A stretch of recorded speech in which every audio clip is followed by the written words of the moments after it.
Hello, and welcome to Your Money 2.0. I'm Thomas Fox, Community Outreach Director at Cambridge Credit Counseling. To many people, budgeting holds nothing but negative connotations. They feel that budgeting is some sort of punishment rather than an act of liberation. Successful businesses think differently. In fact, they're usually successful because they budget, knowing they make better decisions that way. After all, if a business didn't devote time and energy to budgeting, they'd be more likely to make poor choices, and too many of those can lead to disaster. The same holds true for us. Even though we know we need a good financial plan, many of us are reluctant to take a serious look at our finances.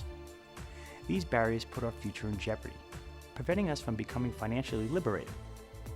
Let's take a quick look at some of these emotional budget busters. The first emotional budget buster is denial, and as financial counselors, we hear it every day. I don't need a spending plan. I manage my finances just fine. Well, on the wall of my office is a drawing of a large circle with a tiny dot in the upper right-hand section. The circle represents information. The dot, more than you can ever dream of knowing. Trust me, there is a lot to know about your finances. And if you think you're doing okay, you probably sense that you could still do better.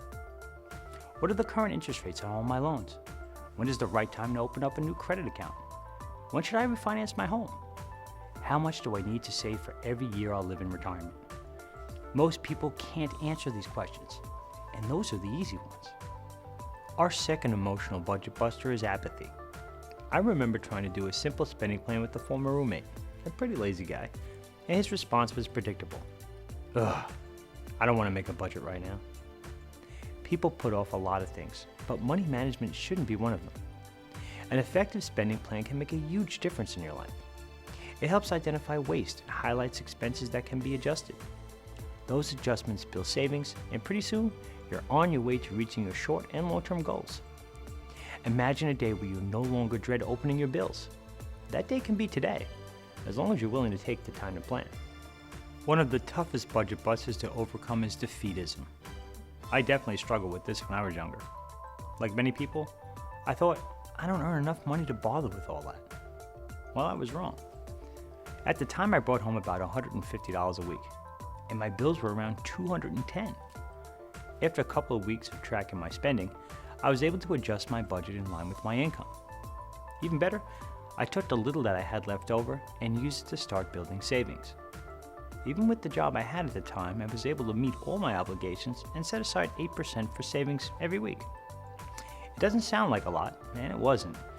I started saving just $12 a week, but $12 is better than $0. And when I eventually ran into a little bit of financial trouble, the few $100s in my savings account was a lifesaver. Finally, we come to our last emotional budget buster, negativity. Whenever I meet someone who's struggling, I encourage them to budget. As you can imagine, the responses aren't always pretty. A lot of people tell me that the whole thing sounds horrible, or their friends tried it and hated it. To be truthful, there is some work involved. But it's not difficult, and the payoff is amazing. When you completely understand your finances, you gain the ability to make informed decisions. A profound accomplishment all by itself. Instead of being led by your wallet, you lead. Now that's positivity in motion, which brings us to a rather obvious conclusion. When it comes to making a spending plan, the most important factor isn't how much you earn or how much you owe, it's your state of mind that matters most. Until next time, I'm Thomas Fox for Cambridge Credit Counseling.